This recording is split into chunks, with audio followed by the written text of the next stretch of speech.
Donc, merci vraiment pour votre accueil. Donc, comme ça a été dit, je m'appelle Azadeh. C'est un nom qui vient de loin parce que je suis iranienne. Je suis venue en France à l'âge de 11 ans. Et je ne peux pas vous faire tout mon témoignage, là, je l'ai déjà fait dans cette église, mais effectivement, j'ai un parcours un peu atypique. J'étais musulmane, pratiquante, quand le Christ m'a rencontrée personnellement à l'âge de 24 ans. Et ça a bouleversé tellement ma vie. Aujourd'hui, donc, je suis mariée avec Stéphane, qui est pasteur bivocationnel en région parisienne. Nous avons 2 adolescents merveilleux. Je suis médecin généraliste aussi par ailleurs. Et je peux vraiment témoigner de l'amour de notre Père qu'on a chanté tout à l'heure. Parce que personnellement, je n'ai pas eu de père.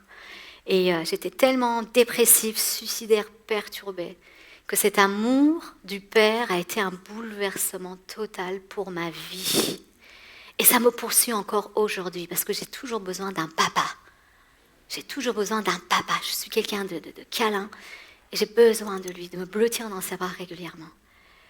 Et je vous invite juste à ce qu'on prie, avant de démarrer le message. C'est notre Père, parce qu'en fait, vous allez voir le point central. Vous connaissez le thème d'aujourd'hui, de cette matinée, c'est le lieu où Dieu t'attend. Et vraiment, en préparant ce message, Dieu appuie en disant « Parle-leur de mon amour du Père ». Donc merci pour ce chant. Parle-moi de cet amour que j'ai. Et cet amour romantique. Isabelle n'était pas au courant de ce qu'elle a dit. Alors Seigneur, c'est ce que nous voulons faire aujourd'hui. Merci Seigneur pour ce temps mis à part pour toi. Et de nous avoir permis de t'appeler Père, parce que c'est qui tu es pour nous. Aujourd'hui, nous sommes dans la présence de notre Père. Et Père, nous voulons te demander que ton esprit vienne nous visiter avec tout l'amour, toute la dimension qu'on ignore encore, de ce cœur de Père que tu as et que tu veux déposer aujourd'hui en nous, dans nos cœurs, et que nous partions, Seigneur, avec cette portion supplémentaire de ce Père que tu es pour nous. Au nom de Jésus. Amen. Amen. Alors, ce lieu où Dieu nous attend, peut-être que certaines d'entre vous y avaient réfléchi. Est-ce que vous avez une idée de quoi il s'agit? C'est quoi ce lieu? Non? C'est ce qu'il veut nous donner. Mais le lieu où Dieu nous attend, dans sa présence, mais c'est un lieu, hein, vraiment, c'est en nous, mais vraiment, on faisait très terre à terre. Là, vous êtes trop spirituels, les femmes. Non, là, je suis très terre à terre, en fait. Vraiment un lieu, un endroit. Mais ici, on est là, vous êtes trop spirituels. Vous êtes après. Là, man. Ah, voilà, une chambre. C'est très terre à terre, une chambre. Et voilà, quel est le verset qui dit, quand tu pries, va dans ta chambre. Et ton Père qui est là te voit. Merci. Je me suis dit, oula, j'ai rien à leur apporter. Elles sont déjà dans l'éternité. Désolée. Alors, est-ce qu'il y en a parmi nous qui n'ont pas forcément de notions bibliques, etc., qui connaissent, qui sont là pour la première fois ou pas? Juste à lever la main. Génial. Ok. Bon, comme ça, on verra plus en détail. Il y a des choses que je détaillerai plus. Et du coup, pour celles qui connaissent bien la Bible, il y a des versets que je commencerai. Et vous finirez à ma place, ça me fera reposer. D'accord? On va tester vos connaissances. Alors, cet endroit, effectivement, c'est le moment où Jésus va enseigner notre Père. Qu'est-ce qu'il y a de particulier? Pourquoi on va en parler aujourd'hui, ce lieu-là? Parce que c'est un lieu merveilleux. Et il a été prêché une fois là-dessus, le lieu secret, il est appelé. Vous regardez sur Internet, vous avez un tas de prédications dans toutes les langues inimaginables, certainement aussi en pygméen, que je ne connais pas, dans les plus petites ethnies au monde. Et ça va parler de puissance, d'autorité, de ce que Dieu fait, et c'est vrai. Mais vous savez ce qu'il fait? L'exception de ce lieu-là, c'est que ton Père céleste y est. Il t'attend. Et c'est ça qui fait toute la différence. C'est cette personne de Jésus qui est le Père et qui est là, qui nous attend au rendez-vous. Moi, personnellement, comme je disais, je n'ai pas eu de père. Je ne sais pas quelle a été votre relation avec votre Père terrestre. Mais ça fait une grosse différence. Quand on découvre Dieu, de se dire, oui, mais bon, s'il est comme lui, ça ne me donne pas trop envie, quoi. Je vais juste suivre ma voie et mon chemin. Mais il y a une vérité dans sa présence du Père qui n'a rien à voir avec ce qu'on a pu vivre ici-bas. C'est extraordinaire. Ça vaut toutes les thérapies du monde, croyez-moi. toutes les thérapies du monde. Et moi, je suis passée par là. Et d'ailleurs, ce qui est extraordinaire, c'est que les disciples de Jésus, qui le suivaient, qui le voyaient ressusciter des morts, chasser des démons, faire des miracles, vous savez ce qu'il lui demande? À 2 reprises, il lui demande de leur apprendre quelque chose. À votre avis, est-ce que ça a été Jésus, apprends-nous à chasser les démons, à ressusciter des morts, comment tu fais? C'est quoi la formule? C'est pas ce qu'ils ont demandé. Apprends-moi à prier, apprends-nous à prier. Et ils demanderont aussi, augmente notre foi. Mais c'est comme s'ils avaient vu dans cette relation de Jésus dans la prière avec Dieu quelque chose de particulier, de spécial. Ils ont dit ça là, qu'est-ce que tu fais avec lui? Tu peux nous apprendre comment tu lui parles? Qui tu pries? Comment tu pries? Où tu pries? Et c'est exactement ce qu'il va leur enseigner dans Matthieu 6.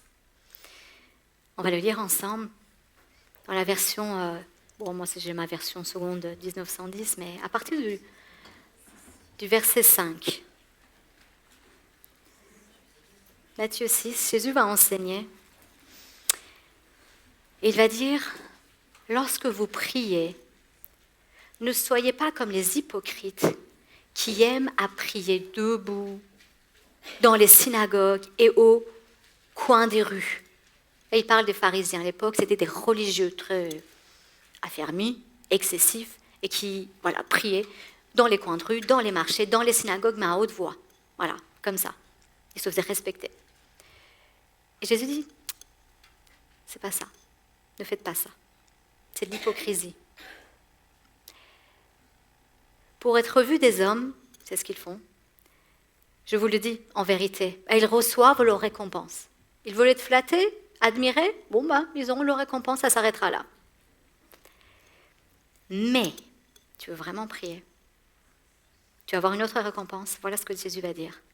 Mais quand tu pries, entre, dans d'autres versions, il dit va, dans ta chambre, ferme la porte.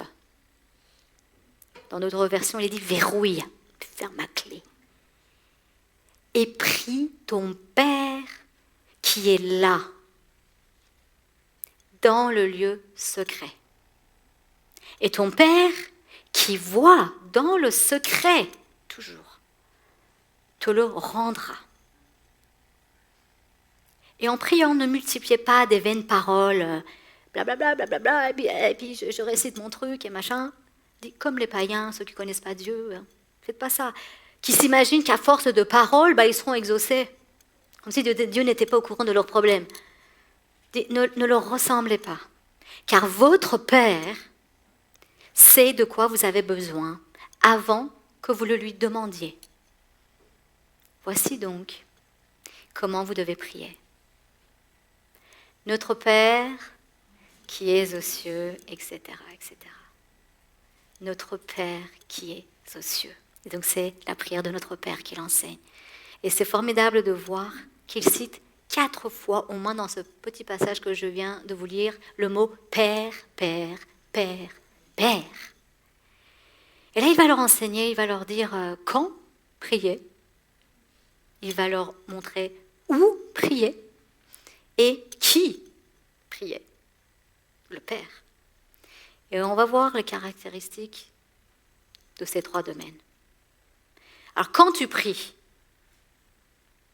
il leur dit quand prier. À votre avis, c'est quand? C'est tout le temps. C'est régulièrement. Il ne dit pas si vous priez, il dit lorsque vous priez. Autrement dit, nous devons prier, nous sommes en prière, nous devons l'être quotidiennement. Et ça, c'est une vraie question aujourd'hui. Ma sœur, est-ce que tu pries? Est-ce que tu prends le temps de prier seul à seul avec Dieu? C'est une discipline. C'est une volonté qui se met en jeu. Le verbe va, c'est un verbe d'action. Va, lève-toi, vas-y. Vous savez, notre âme a besoin d'être nourrie. Et la prière aussi, c'est quelque chose qui nourrit notre âme. Et c'est une discipline comme manger, aussi simple que de boire, que de dormir. Notre âme a besoin de nourriture. D'ailleurs, ce soir, on va parler de santé mentale et on va en parler de ça. Parce que quoi que vous fassiez, que vous lui donniez vous à manger, ou quelqu'un d'autre, il se nourrira de quelque chose autour de lui. Donc autant nous-mêmes lui cuisiner des bonnes choses à manger. parce qu'il va s'intoxiquer sinon. Jésus lui-même a dit, l'homme ne vivra pas de pain seulement, mais de toute parole qui sortira de la bouche de Dieu. Il y a une vraie nourriture spirituelle dont on a besoin pour se ressourcer. Alors, est-ce que tu prends le temps? Parce qu'on est aujourd'hui dans une société où on n'a pas de temps. Les 24 heures n'existent plus. Moi, je dis souvent, si Jésus venait aujourd'hui, est-ce qu'il dirait à chaque jour suffit sa peine ou est-ce qu'il dirait à chaque heure suffit sa peine dans votre société? Parce qu'il y a une peine sur peine qui se rajoute, trop d'informations, trop de nouvelles. De mauvaises nouvelles, malheureusement, en plus. Trop de choses qui s'enchaînent.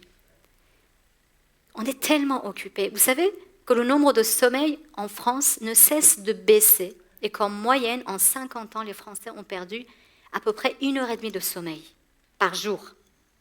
C'est-à-dire qu'ils dorment moins de 7 heures par nuit. La moyenne de temps passé pour un adulte devant l'écran et on ne parle pas de son milieu de travail, hein, c'est plus de 5 heures par jour. C'est énorme. On est dans un monde, en fait, rien que le sommeil paraît une perte de temps à côté des loisirs, du travail, de l'hyperconnexion, on doit s'informer de tout, être toujours au courant de ce qui se passe dans l'actualité, dans l'école de mon enfant, et puis dans les activités, et puis même dans les événements de l'église, etc. On est tout le temps sollicité. On ne s'arrête plus, on court partout.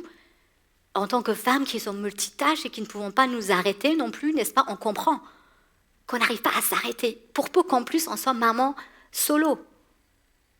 Plus 1 minute. Et effectivement, les publications, les études en fait de santé pub française montrent qu'il y a de plus en plus d'anxiété, de dépression, de burn-out. Moi je le vois. J'arrête pas de plus en plus de faire des arrêts de travail pour ces motifs-là. J'avais jamais vu ça avant autant. De l'irritabilité, des éclats de voix, à la maison, une perte de contrôle de ses émotions, que ce soit au travail, que ce soit avec ses enfants, et combien de fois on peut dire des mots que l'on regrette après. Des choses qui nous dépassent. En plus, on va même culpabiliser parce qu'on n'arrive pas. On n'arrive pas à faire. Alors qu'en réalité, on est en train d'en faire trop. Et il y a une histoire comme ça, Marthe et Marie, 2 sœurs, chez qui Jésus se rend d'ailleurs. Marthe était très active, c'était une dynamique. C'était celle qui était hyper active, qui était en train de faire à manger, etc. Et Marie, sa sœur, elle buvait la parole de Jésus, elle était à ses pieds, elle écoutait. Et d'un coup, Marthe, elle perd pied, elle perd contrôle, qu'est-ce qu'elle fait? Elle vient voir Jésus et dit, devant tout le monde, elle affiche sa sœur, dit, Seigneur, tu ne peux pas lui dire de venir m'aider là? Tu vois pas tout ce que j'ai à faire, machin. Elle perd contrôle. Elle est irritable. Et qu'est-ce que Jésus lui répond? Jésus ne va pas lui dire non, ne travaille pas, il n'y a rien à faire, c'est pas vrai. Elle faisait ce qu'il fallait faire, il fallait bien nourrir tout le monde. Mais Jésus va lui dire, Marthe, tu t'inquiètes et tu t'agites pour beaucoup de choses. Il y a trop de trucs dans ta tête, Une seule chose est nécessaire. Et Marie a compris, elle a la meilleure part. Jésus est en train juste de dire, tu sais quoi, tu es en train de péter un câble là. S'il fallait ne retenir qu'une seule chose, eh bien sache que c'est de te prendre un temps de repos là justement avec moi. Puisque tu n'y arrives plus, etc. S'il y avait une chose à retenir, c'est ce temps avec moi. C'est ce lieu secret dont il parle. C'est ce moment de tranquillité avec lui dont il parle. Et j'ai une bonne nouvelle pour vous. Parce que je suis sûre qu'on est toutes dans le même panneau. Et qu'il faudra y réfléchir encore, vous savez. On y reviendra à moi régulièrement, je vous ai dit. Dieu m'a fait ça pour me dire, stop, ralentis-toi, parce que je ne l'écoutais plus. Dieu connaît votre rythme de vie. Il connaît vos occupations et vos préoccupations. Et il est tellement bon.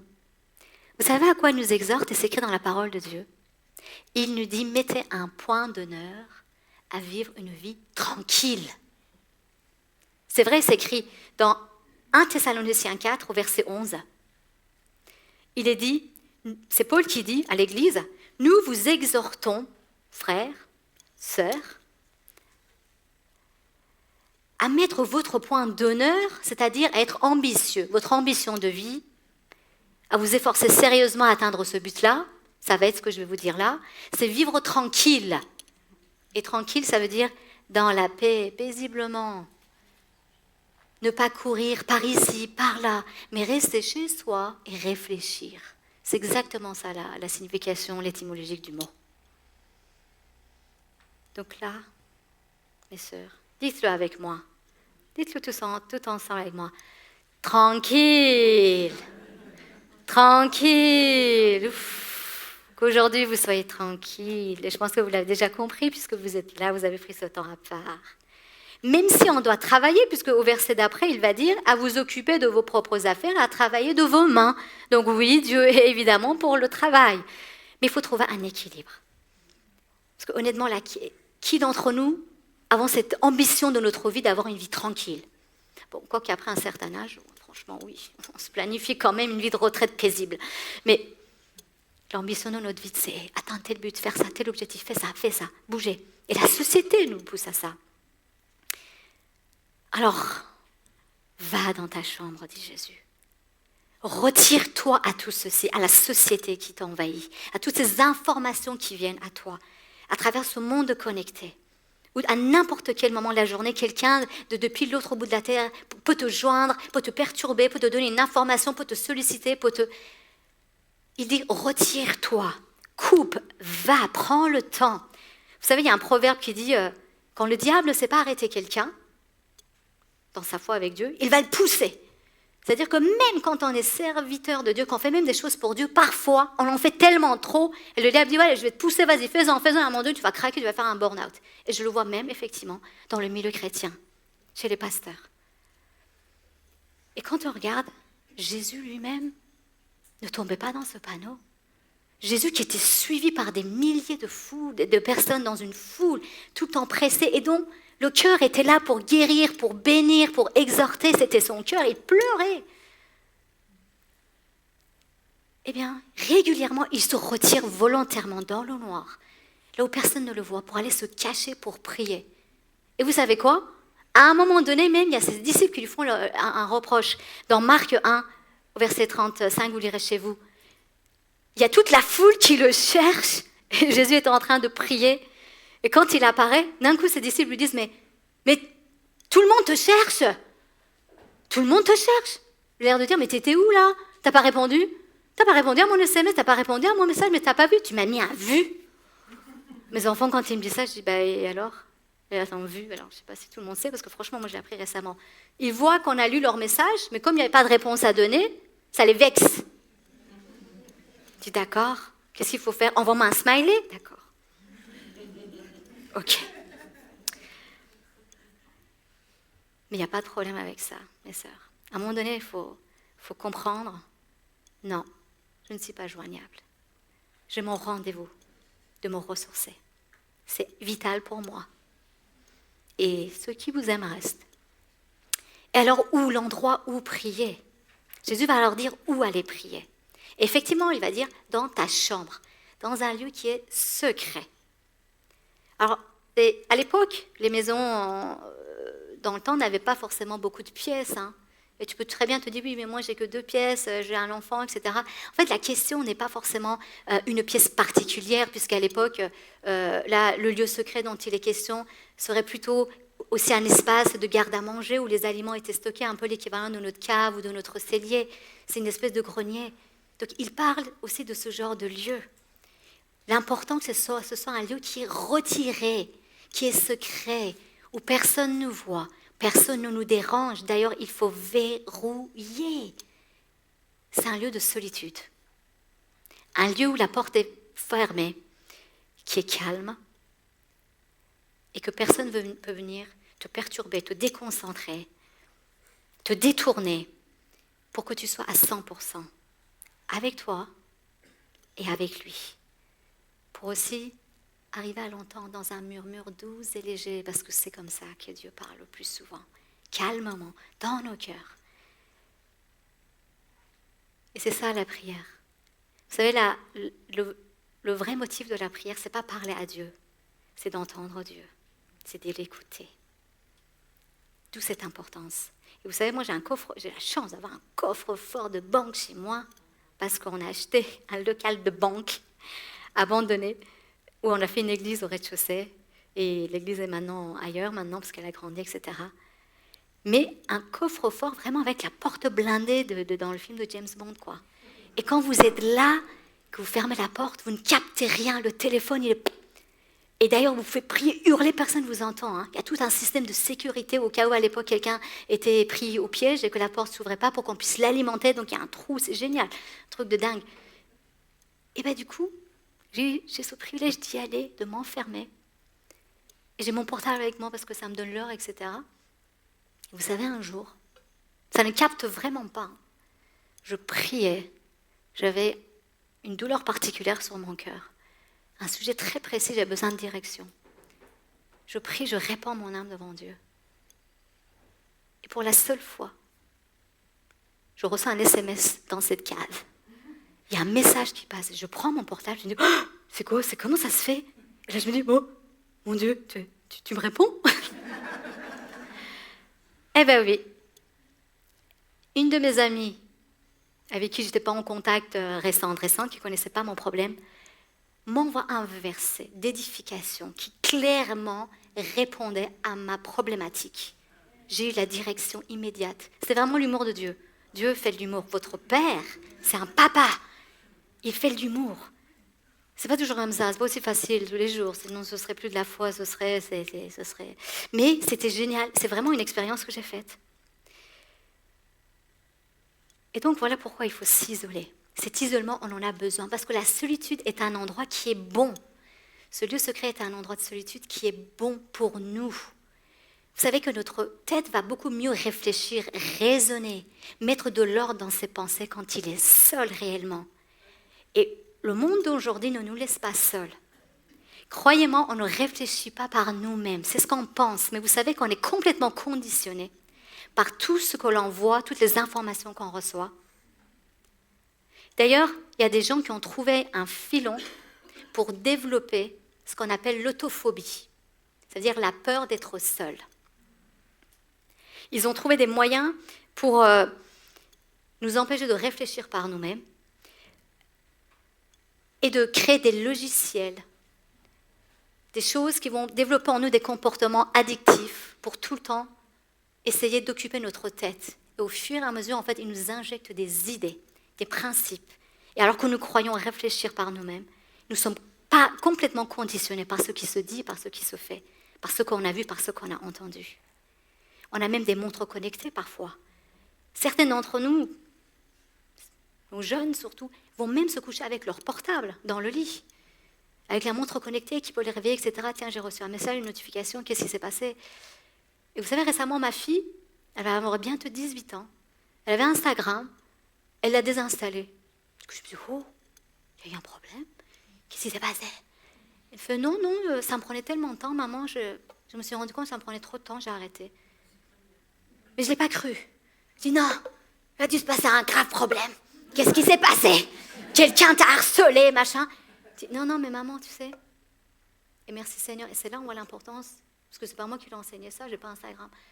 Quand Dieu le Père fait pour vous, quand vous êtes dans le lieu secret et que vous cherchez le royaume de Dieu.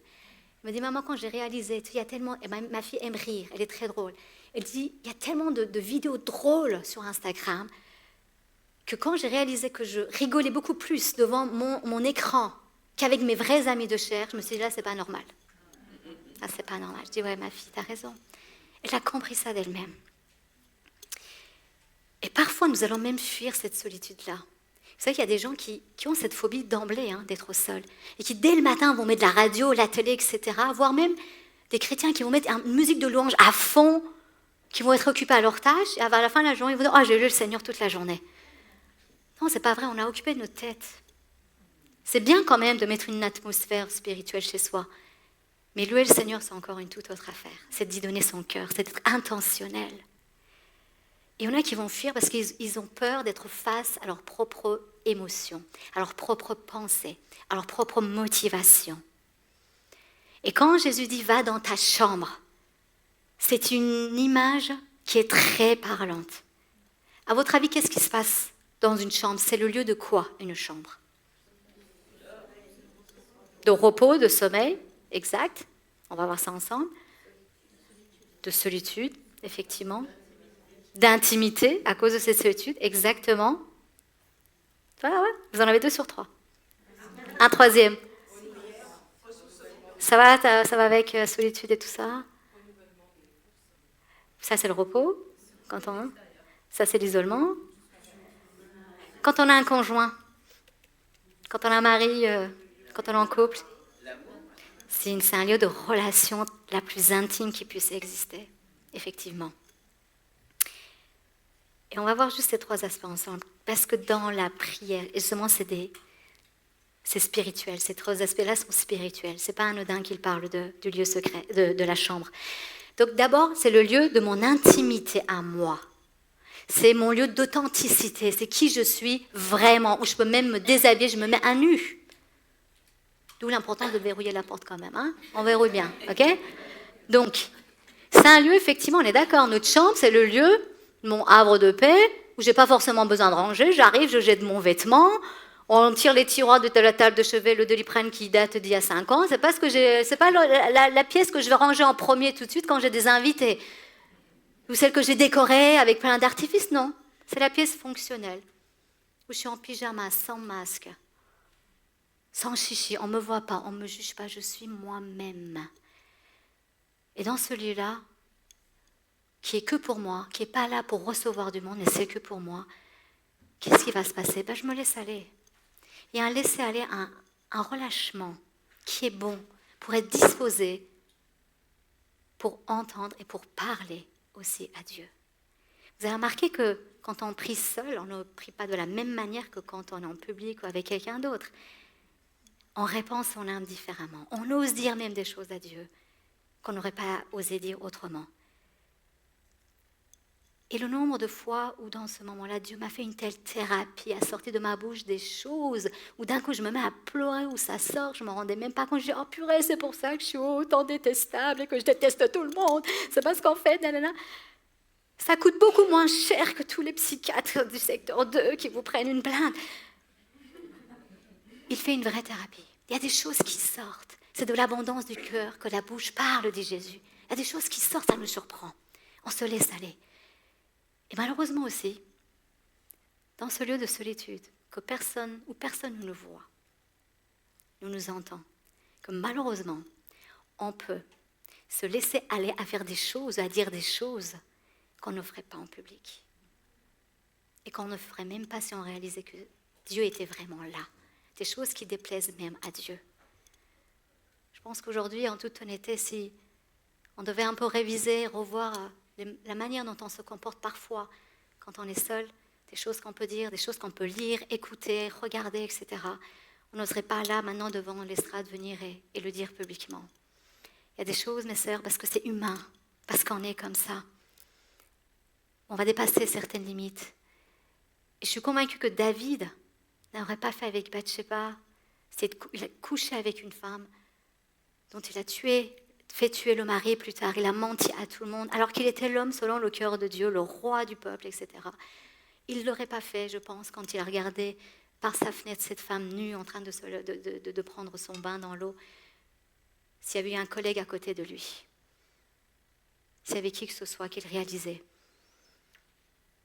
Donc malheureusement, on fait des choses comme ça.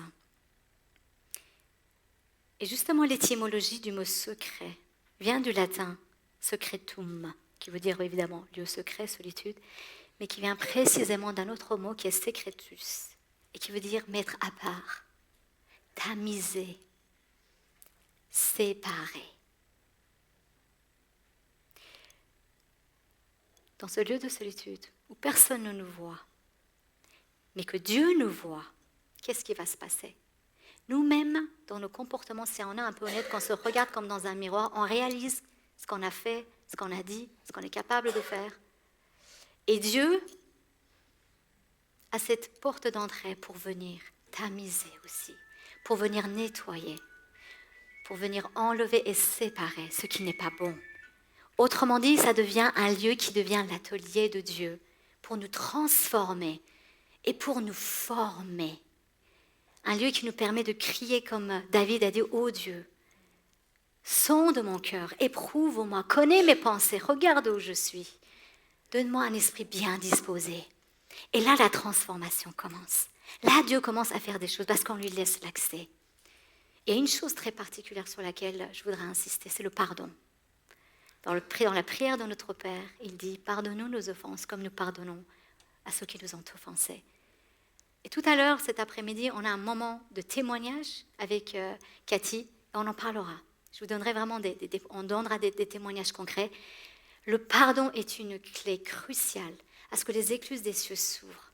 C'est comme si Jésus disait à ce moment-là, tu pries comme ça, mais le pardon, c'est une dimension de relâchement où c'est moi qui vais me libérer. Et si je suis dans l'amertume, si je refuse de pardonner, c'est comme si je fermais le ciel lui-même sur mes requêtes, sur ma prière. Le ciel lui-même se ferme sur moi et toute ma pratique spirituelle n'aurait même plus aucune valeur. Et Dieu va commencer à nous former pour des choses à venir. Vous savez, David, le grand héros David, devant le fameux Goliath, le géant qu'il a vaincu, etc., il sort d'un coup de l'anonymat comme ça. Mais sa bravure et son courage étaient déjà là en lui, dans tous ces moments qu'il avait à part pour Dieu avec ses brebis sur la montagne, avec cette intimité particulière qu'il avait avec Dieu. D'ailleurs, il n'a pas attendu un moment exceptionnel public pour venir prier au-devant de la scène. Waouh, il y a une occasion, viens Saül, je t'explique. Mais quand il voit le roi Saül qui est face à ce géant et qui ne peut rien faire, il va lui dire quoi, David? Il dit, ton serviteur faisait paître le troupeau de son père, et quand le lion et l'ours venaient enlever une bête du troupeau, je courais après lui, je le frappais, et j'arrachais la bête de sa gueule. S'il se dressait contre moi, je le saisissais par le menton, je le frappais, je le tuais. C'était un adolescent d'ailleurs à l'époque. C'est ainsi que ton serviteur a frappé le lion et l'ours, et il en aura du Philistin. Il dit ce méchant là, c'est pareil, je vais le tuer parce qu'il a insulté l'armée du Dieu vivant. David défendait l'armée du Dieu vivant parce qu'il avait cette intimité avec lui. Et Dieu, en fait, dans tout ce moment de désert, l'avait complètement formé.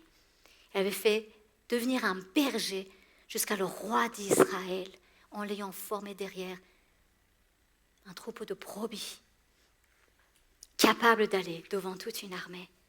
C'est ce qui s'est passé même avec Moïse. Regardez Moïse. Quand on regarde techniquement sa vie, il était déjà dans un lieu d'influence en Égypte. Il était le prince depuis 40 ans, il exerçait, aguerri de la politique égyptienne. Et qu'est-ce qui se passe? De là où il était, il aurait très bien pu avoir une influence sur le peuple d'Israël. Eh bien non, Dieu, il le prend. Il le prend de là, il l'emmène dans le désert pendant 40 autres années, où il va le former à sa façon. À sa façon. Derrière des brebis, des moutons encore. Il devient berger, paysan, entre guillemets. Et qu'est-ce qui se passe quand il l'envoie devant le pharaon, à nouveau? Il a tellement même perdu confiance en lui, Moïse, qu'il ne veut pas y aller. Par contre, il vient avec une telle autorité, pas avec des moyens politiques, un discours persuasif, comme dit l'apôtre Paul, mais avec une autorité de Dieu qui fait qu'il va dire au pharaon, laisse mon peuple s'en aller. Et Dieu est avec lui. Et c'est ce qu'on doit faire. Se laisser travailler dans l'atelier du secret, mes sœurs. Ça prend du temps. C'est même parfois douloureux. Parce qu'il y a des choses qui sortent, qui ne sont pas belles, qu'on n'a pas envie de voir. Dont on est esclave, mais quand on est libéré, oh, quelle grâce. On se dit, waouh, merci Seigneur. Si j'avais su, je l'aurais fait plus tôt. Il y a un prédicateur du 19e siècle qui parle justement de Moïse et qui dit, pour pouvoir agir pour Dieu au dehors, il faut être avec lui au dedans. Il faut que je sois dans le sanctuaire secret de sa présence. Autrement, j'échouerai complètement dans mon service. Celui qui n'a pas vu Dieu ne peut pas présenter Dieu. Sans avoir ce moment de face à face avec lui. Comment le présenter au monde? Comment le servir même? Et Dieu va lui-même exprès nous désapprendre de nos habitudes, de nos techniques et méthodes pour qu'on se repose sur ses méthodes à lui, dans son atelier. Et on ne sera jamais plus grand, mes sœurs, dans le secret par rapport à ce qu'on sera. On ne sera jamais plus grand, dans le public que ce qu'on est dans le secret. C'est là qu'il nous élève. On donnera encore des témoignages par rapport à ça ce soir, cet après-midi. Et puis on a dit que c'est un lieu de repos, où on dort, effectivement, on se ressource, etc. Effectivement, c'est un lieu de repos, aussi avec Dieu, où notre confiance se développe par rapport à toutes nos inquiétudes. Ce qui est beau, c'est qu'après la prière de notre Père, Jésus va justement au verset 34, va parler de « ne vous inquiétez de rien ». Quand il fait son serment sur la montagne, « ne vous inquiétez de rien ». Mais dans toutes ces choses, votre Père qui sait ce que vous avez besoin, il dit, ne dites pas comment mangerons-nous, que boirons-nous, de quoi serons-nous vêtus pour notre demain, car toutes ces choses, ce sont ceux qui ne connaissent pas Dieu qui le demandent et qui sont préoccupés par. Il va dire, votre Père céleste sait que vous en avez besoin. Alors cherchez premièrement le royaume de Dieu. Et toutes ces choses vous seront données en plus. Amen. Vous savez, il y a une assurance dans le lieu secret, une confiance qui vient au fur et à mesure qu'on a cette relation avec Dieu. Et l'apôtre Paul va le dire d'une autre manière dans Philippiens 4, que vous connaissez peut-être aussi, c'est un verset qu'on connaît souvent par cœur, quand il insiste dans Philippiens 4, ne vous inquiétez de rien, ne vous inquiétez de rien, mais en toute chose, faites-vous connaître vos besoins à Dieu par des prières, des supplications, des actions de grâce. Waouh! Alors là, on l'applaudit, c'est très rapide l'action, parce que ce n'est pas prévu qu'il le projette, je ne l'avais pas dit. Faites connaître vos besoins. Ça, on va juste voir qu'est-ce que ça veut dire. Parce que ça ne veut pas juste dire, ouais, tu parles à Dieu, mais bien sûr qu'il sait déjà tout. On ne l'informe pas à Dieu. Mais ça veut dire quoi? Faites connaître vos besoins. Ça vient d'un mot grec qui veut dire gnorizo. Et ça a deux significations particulières.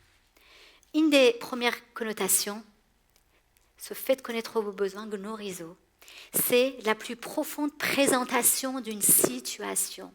En fait, c'était un mot de cour. À l'époque, quand un jugement avait été prononcé trop rapidement et qu'on passait à la Cour suprême, eh bien, le dossier était repris par quelqu'un pour vraiment l'étudier en profondeur et après venir le présenter à nouveau devant la Cour pour faire connaître réellement ce qui s'est passé en détail. Et là, clairement, Paul est en train de dire, vous savez quoi? Les prières 1-1-2, les prières 112 ne suffisent pas pour avoir la paix de Dieu. Vous savez ce que c'est, les prières 112? Les prières d'urgence, c'est le numéro des urgences de l'Europe. Aïe, ça va pas, Seigneur, au secours, aide-moi, fais ça, garde mon travail, trouve-moi un travail, trouve-moi une maison, garde mon fils. C'est des prières d'urgence, des prières de surface. Et malheureusement, beaucoup de chrétiens n'entrent pas dans cette vie de paix et de confiance en Dieu parce qu'ils ne développent pas ce moment de faire connaître vraiment leurs besoins, de passer du temps. Pas seulement fais ça, fais ci comme si, à la limite on envoyait Dieu comme un serviteur s'occuper de nos affaires. Mais prends vraiment le temps, assieds-toi, répands ton âme. Dire Seigneur, tu vois cette situation, regarde mon fils, tu vois ce que ça me fait.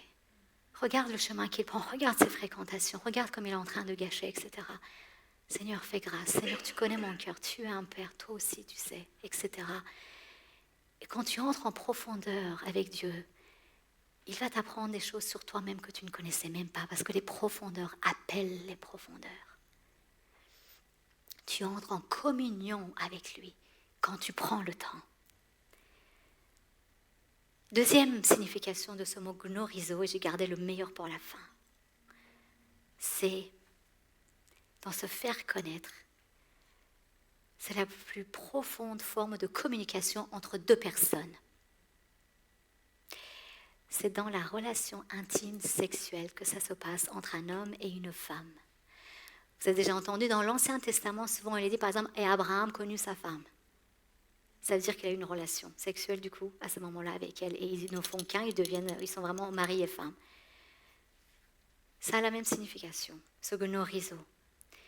Et donc effectivement, cette chambre qui est un lieu d'intimité de couple, intimité aussi proche, où on se met à nu, on ne fait qu'un, on est fusionnel, on est en communion.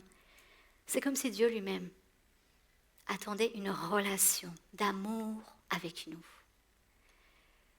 Comme il dit, vous me trouverez si vous me cherchez de tout votre cœur, comme un époux, comme une épouse. Et on le voit tellement, vous vous rendez compte comment Dieu est amoureux de nous, que dans la Bible, il y a tout un livre qui s'appelle Cantique des Cantiques, et qui parle D'où tout un époux qui charme la femme qui est son épouse, et c'est notre image, c'est nous. C'est une vraie relation, même physique. D'où il nous parle. Je t'aime, tu es la prunelle de mes yeux. Et on en vient effectivement. Qui en prie? Est-ce qu'on sait vraiment qui en prie? Oui, c'est ce Dieu-là. Parce que cette chambre devient un lieu de relation à ce moment-là, avec cette personne-là qui est Jésus. Un lieu de rendez-vous romantique, intime, comme mon époux. Et Jésus va même donner cet avertissement, vous savez, quand il dit « Ne multipliez pas des paroles vaines comme ça à force de répétition. » Pour dire quoi? Pourquoi il dit ça? Parce que Jésus ne veut pas, Dieu ne veut pas qu'on vienne à lui par habitude, par rituel, par religiosité. Il veut une vraie relation, justement, de cœur à cœur avec nous. Il veut quelque chose d'authentique, une réelle rencontre, et que l'on ait réellement conscience de sa présence. Ton Père est là, il te voit, il t'entend, il est là. As-tu vraiment conscience de cette présence invisible, mais ô combien réelle? Et donc, ouais, à chaque jour, il attend. Et ce qui est beau, c'est qu'il est déjà là quand on arrive, n'est-ce pas? C'est comme s'il était même en avance au rendez-vous. Parfois, je m'imagine Dieu qui fait les 100 pas, comme un vrai papa qui attend, qui dit « Mais où est-ce qu'elle est? Elle est en retard, j'ai envie de la prendre dans mes bras. » Vous savez, donc je suis généraliste, comme je vous disais, je vois des générations de tout âge. Et une des plus grandes douleurs que je vois, surtout dans le cœur des parents et des grands-parents, c'est quand les enfants coupent le pont. C'est quand les enfants ne donnent pas de nouvelles, ou visitent peu. Et dès qu'il y a un petit enfant, ils visitent encore moins. Et ils veulent tellement. Et je les vois pleurer, alors qu'ils sont à un âge de retraite, à en profiter normalement. Et leur douleur, c'est ça. L'enfant qui ne prend pas de nouvelles, l'enfant qui ne visite pas, qui n'appelle pas, etc. Il y a un désir dans le cœur de Dieu le Père de venir nous prendre dans ses bras. Et c'est dans cette pièce que Dieu va te donner rendez-vous, ma sœur. Des rendez-vous d'amour. Il t'attend, il sera toujours en avance à ce rendez-vous-là. Je me souviens, mon fils, il a fait un complexe d'Oedipe extraordinaire avec moi quand il était petit. Un jour, mon mari, on le couchait toujours ensemble, et moi je tardais, j'avais un appel important. Et il me dit, mais vas-y, va le voir parce qu'il t'attend.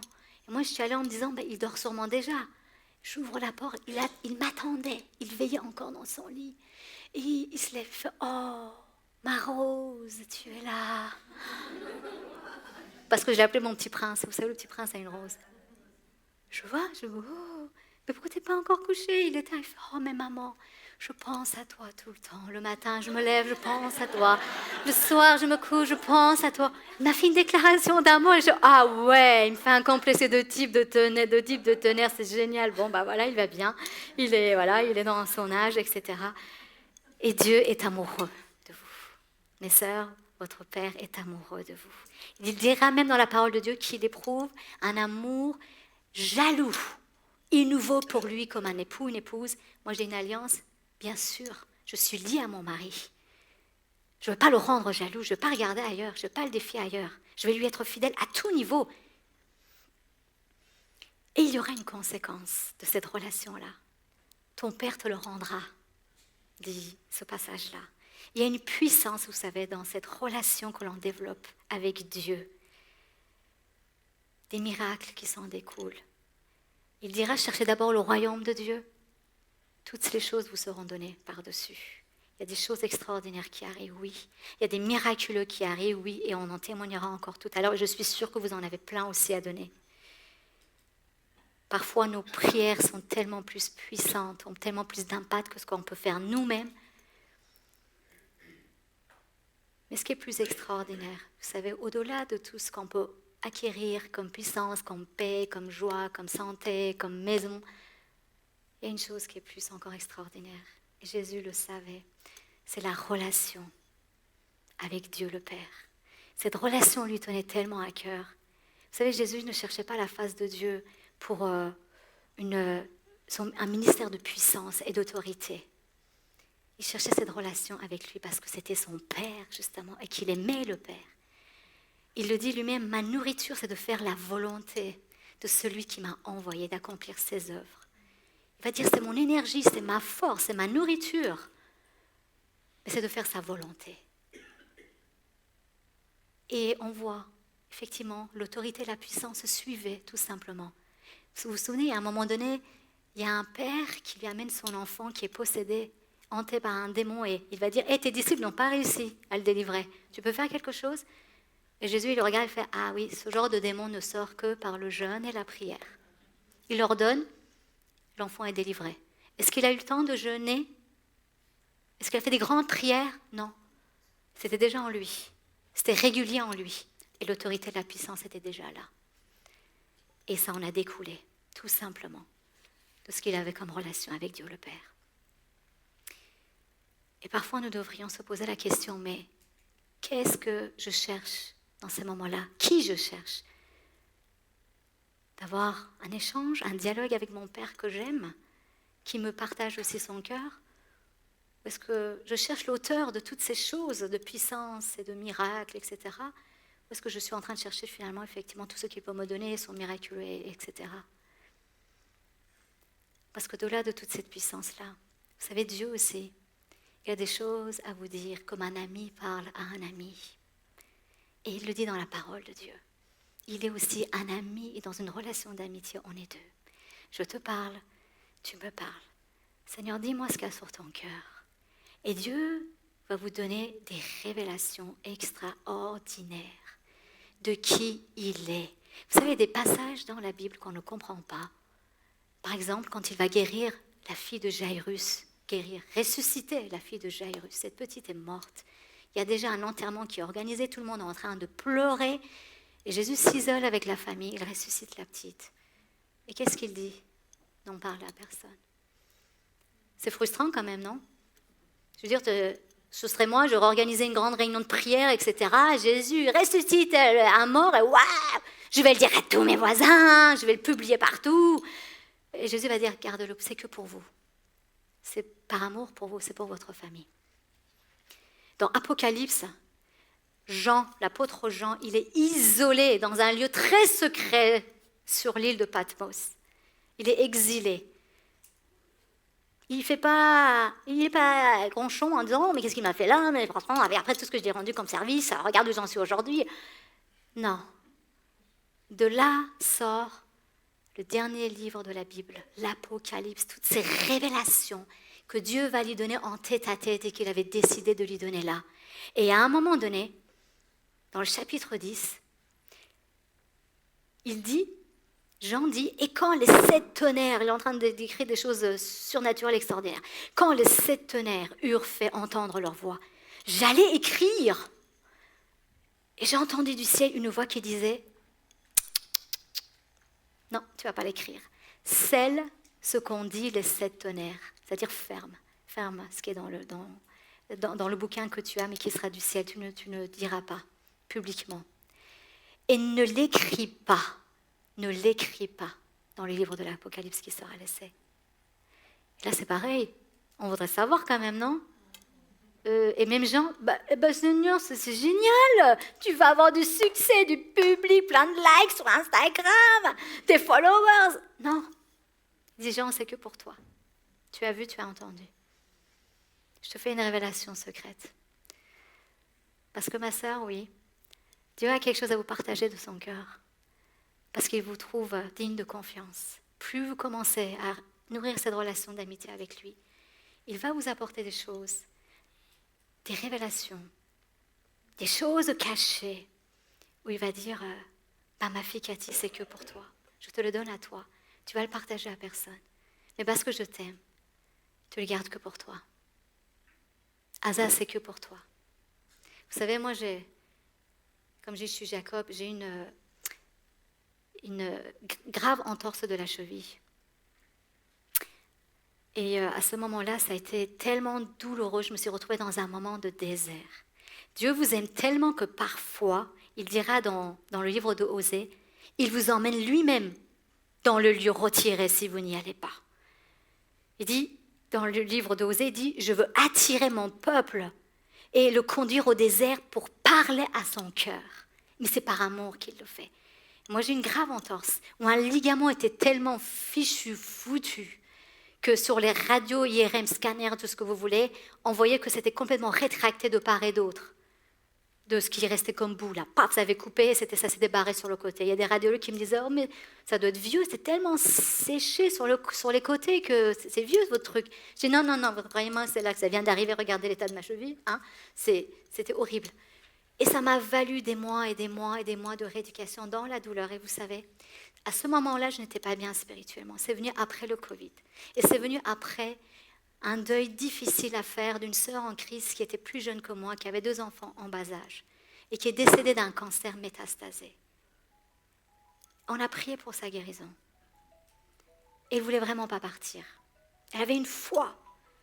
Et finalement, il a plu à l'Éternel de l'emmener avec elle. Et ça a été un deuil difficile. Et je suis restée là-dessus. J'avais même du mal après à prier. Je disais, mais Seigneur, si tu n'as pas exaucé Kétia, mais je n'ose même pas prier pour moi maintenant avec tout ce qui s'est passé, quoi. Et je passais par un moment de désert. Il y a eu le Covid, ça a été difficile, etc. J'étais préoccupée, j'étais très occupée. Et je négligeais ces moments de lieu secret avec lui. Et quand j'ai fracturé cette cheville, Dieu m'a parlé tout de suite. Il m'a dit, je t'emmène dans le désert avec moi. Je veux te parler et tu m'attendras jusqu'à ce que je vienne. Et j'avoue, pendant tout ce temps-là, Dieu a commencé à travailler mon cœur. Il a commencé à me parler. Et il y a eu une transformation radicale et importante dans ma vision du ministère, dans ma vision des choses. Quelque chose qui tardait à venir depuis des années et des années. Vous savez quel a été le point final à ceci ? En dernier lieu, donc presque un an après, parce qu'une douleur persistait, j'ai fait une IRM de contrôle pour voir est-ce qu'il y avait une autre tendinite à traiter. Et la radiologue qui me fait l'IRM, elle me dit, mais madame, votre ligament, il est là, tout est en ordre là, je ne comprends pas, tout va bien. J'ai commencé à le casser. Elle me dit, non, il n'a jamais cassé, il est là, regardez, parce que je savais que j'étais médecin, elle me défile les images. Et là, je me dis, mon Dieu, qu'est-ce qui se passe ? Et là, je réalise que Dieu a fait quelque chose. Et pendant tout l'après-midi, le temps que je rentre chez moi, que je récupère mes documents, Dieu commence à me dire, tu verras ce que j'ai fait.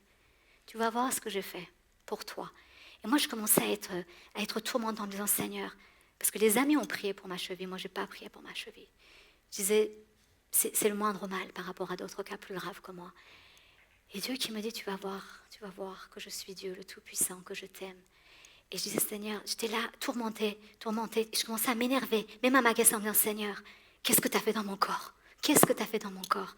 Et inconsciemment, je me disais, mais je ne t'ai pas demandé ça. Je t'ai demandé pour Kétia, pas pour moi. J'aurais préféré que ce soit elle. Et vous savez, le temps que je revois mes images et en me disant, ça se trouve, elle s'est gourée de ligaments, il y a tellement de ligaments dans notre pied, etc. Ça se trouve, c'est moi qui me gourre.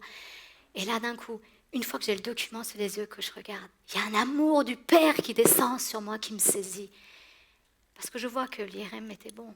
Effectivement, c'était le bon ligament. Il avait fichu le camp et le ligament était revenu. Et Dieu le Père qui me parle clairement, il dit, j'ai fait ça dans ton corps en tant que médecin, pour que tu le portes toute ta vie et que tu saches que je suis le Dieu vivant qui aujourd'hui encore guérit. Mais je le fais quand je veux, comme je veux, avec qui je veux, parce que je suis Dieu et que je suis souverain et que j'aime tout le monde, pareil, mais que je fais au cas par cas. Et il m'a dit, c'est que pour toi. Vous savez, j'ai les images avant, après, je peux très bien publier ça sur Instagram, etc. J'ai revu le chirurgien que j'avais eu, qui ne m'avait pas opéré, mais pour lui montrer, pour avoir vraiment les derniers avis.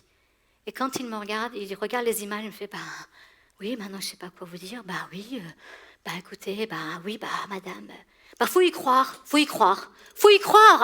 Il me dit 3 fois comme ça, tu sais, j'ai dit, oui, je sais, j'ai compris, j'y crois maintenant.